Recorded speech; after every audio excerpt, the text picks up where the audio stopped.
जैसा कि last episode में हमने देखा कि ज़ियान ने युनलैंग के ऊपर बुद्धा लोटस एंगर का यूज कर लिया था और इससे ओल्ड सेक्ट मास्टर को काफी ज्यादा गुस्सा आ गया था, जिस वजह से वो तुरंत ज़ियान को मारने उसके पास जाने लगा था और अपने क्लोन्स क्रिएट करके वो ज़ियान को जान से मारने ही वाला था कि तभी ज़ियान के टीचर जो उसकी सोल रियलम के अंदर सो गए थे वो जाग जाते हैं और अब वो ज़ियान के लिए फाइट करने के लिए आगे बढ़ते हैं। ये देखकर सब काफी शॉक हो जाते हैं। ओल्ड सेक्ट मास्टर का नाम युनशैन है और अब युनशैन सीधे ज़ियान पर हमला करने के लिए आगे बढ़ जाता है।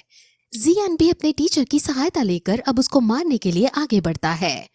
वहीं अब यूजी इन सब को देखकर टेंशन में आ रही थी और अब नयन रैन उसके पास आती है और नयन रैन को उदास देखकर यूजी समझ जाती है कि नयन रैन ज़ियान को पसंद करती है और वो उससे पूछती है कि क्या तुम ज़ियान को पसंद करती हो, जिस पर नयन रैन मना कर देती है। लेकिन हमें अच्छे से पता है कि नयन रैन ज़ियान को पसंद करने लगी थी, लेकिन उसे बहुत रिग्रेट हो रहा था क्योंकि 3 साल पहले नयन रैन ने ज़ियान के साथ सच में बहुत बुरा बर्ताव किया था। अब वो दोनों ही उदास हो रहे होते हैं, लेकिन फिर नयन रैन उदासी की सीमाओं से बाहर निकलकर अपनी टीचर से जोश भरे स्वर में कहती है कि जब ये सब खत्म हो जाएगा तब वो लाइफ और डेथ के गेट में एंटर करेगी। यूजी एग्री कर जाती है और कहती है कि अब सच में समय आ गया है कि तुम उस गेट में एंटर करो। वो गेट यूनसेट के एंसेस्टर्स का रेस्टिंग प्लेस है। यूजी एग्री तो कर जाती है, लेकिन वो उसे कहती है कि जब तुम 2 लियांग बन जाओगी तभी तुम वहां जाओगी और नयन रैन को वो बनने में टाइम है, इसलिए नयन रैन थोड़ी उदास हो जाती है। वहीं हम ज़ियान को देखते हैं जो युनशैन से लड़ रहा था और उनमें आइकॉनिक लेवल की फाइट हो रही थी। उनकी फाइट को देखकर ऐसा लग रहा था मानो कोई 2 वॉरियर जो दोजोंग लेवल पर हो वो लड़ रहे हैं। सब ये देखकर काफी शॉक हो रहे थे।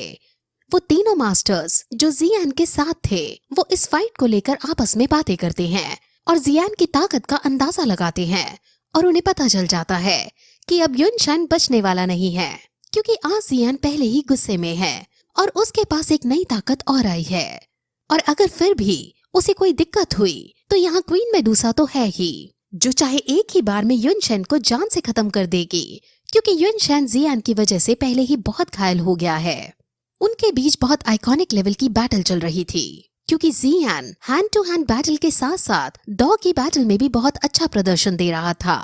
अब उन दोनों के बीच काफी स्ट्रगल होता है और फाइनली ज़ियान युनशैन के मुंह से खून निकालने में कामयाब हो जाता है, जिस वजह से अब युनशैन अपने डिसाइपल्स को अपना साथ देने के लिए बुलाता है और अब यूनसेक्ट के सभी डिसाइपल्स एक बहुत पावरफुल फॉर्मेशन क्रिएट करते हैं। अब ज़ियान समझ जाता है कि वो इस फॉर्मेशन से नहीं बच सकता है और वो अपने टीचर को भी ये बात समझाता है। वो दोनों डिस्कस करते हैं और डिस्कशन में एंड में यही एक तरीका बचता है कि ज़ियान को यहाँ से निकल जाना चाहिए, क्योंकि अब ज़ियान के रिश्ते क्वीन मेडुसा के साथ भी अच्छे नहीं हैं और क्वीन मेडुसा भी शायद उसकी मदद करने से मना कर सकती है। टीचर इस मौके पर कोई भी रिस्क लेने से मना कर देते हैं और ज़ियान को यहाँ से पीछे हटने को कहते हैं और अब ज़ियान उनकी बात को मानते हुए अपनी तलवार को अंदर रखता है और वहाँ से जाने लगता है, लेकिन युनशैन उसको इतनी आसानी से जाने नहीं दे सकता था, इसलिए वो पीछे से उस पर अपनी एनर्जी छोड़ता है और अब ज़ियान अपने टीचर्स की पावर का यूज करते हुए